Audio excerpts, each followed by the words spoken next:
Hello বন্ধুরা, গোপাল রান্নাঘর থেকে আজকে আপনাদের সাদর আমন্ত্রণ জানাচ্ছি একটি অত্যন্ত প্যালেটেবল ডিশ নিয়ে। সেটা হচ্ছে পাটিয়ালা চিকেন। কি করে বানাচ্ছি সেটা দেখুন।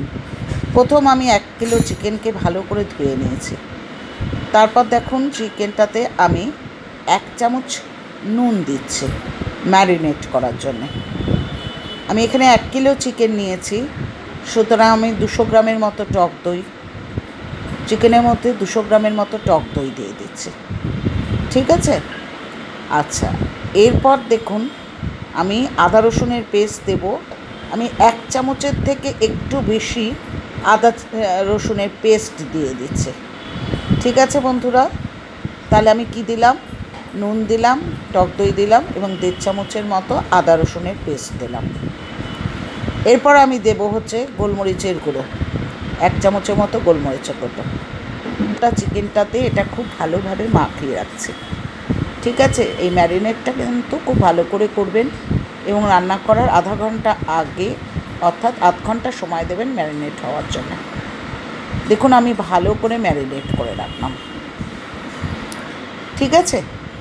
এরপর আমি কড়াইতে, আমি এটা হোয়াইট অয়েল দিয়ে করব। আমি কড়াইতে 2-3 চামচ হোয়াইট অয়েল দিয়ে ছোটো এলাচ, দারচিনি এবং লবঙ্গ, ছোটো এলাচটাকে ফাটিয়ে দিয়েছি, দিয়ে পেঁয়াজ কুচি, বড় সাইজের 2টো পেঁয়াজ কুচিয়ে আমি তার মধ্যে ভাজতে শুরু করলাম। ঠিক আছে বন্ধুরা, পেঁয়াজটা যখন লাল লাল হয়ে আসবে এই সময় আমি 1 চামচ থেকে 1.5 চামচ আদা রসুনের পেস্ট দিলাম। এবার পেঁয়াজ আর আদা রসুনটা খুব ভালো করে ভাজতে লাগবো। তারপর আমি দেব হচ্ছে টমেটো কুচি করে রেখেছি, এই টমেটোগুলোকে আমি দিয়ে দেব। ঠিক আছে?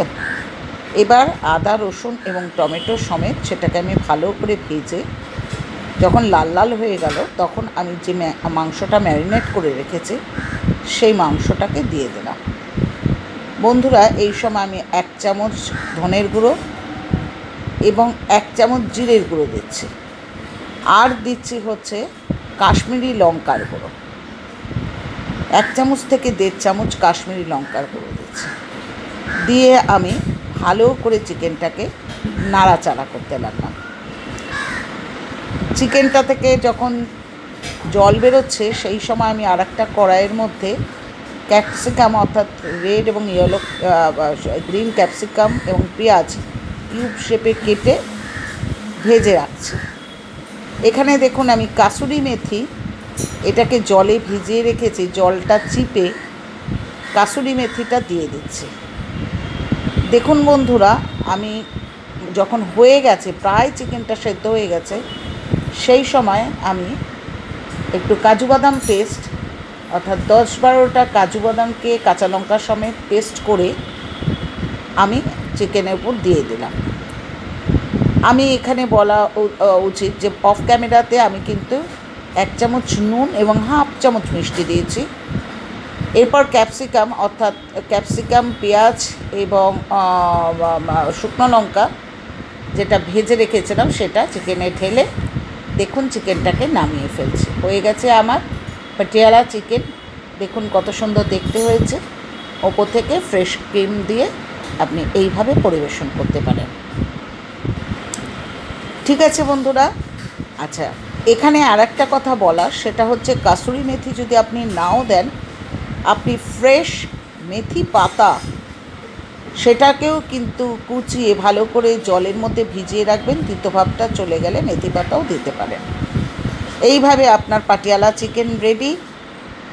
এটা যে কোনো রুটি, নান, পরোটা, লাচ্ছা পরোটা, কোনো রাইসের আইটেম, ফ্রাইড রাইস, পোলাও এর সাথে খেতে পারেন। আর আমার চ্যানেলটা ভালো লাগলে চ্যানেলটা সাবস্ক্রাইব করুন, পাশে থাকুন, বেল আইকনটা প্রেস করুন, আর শেয়ার করুন, লাইক করুন।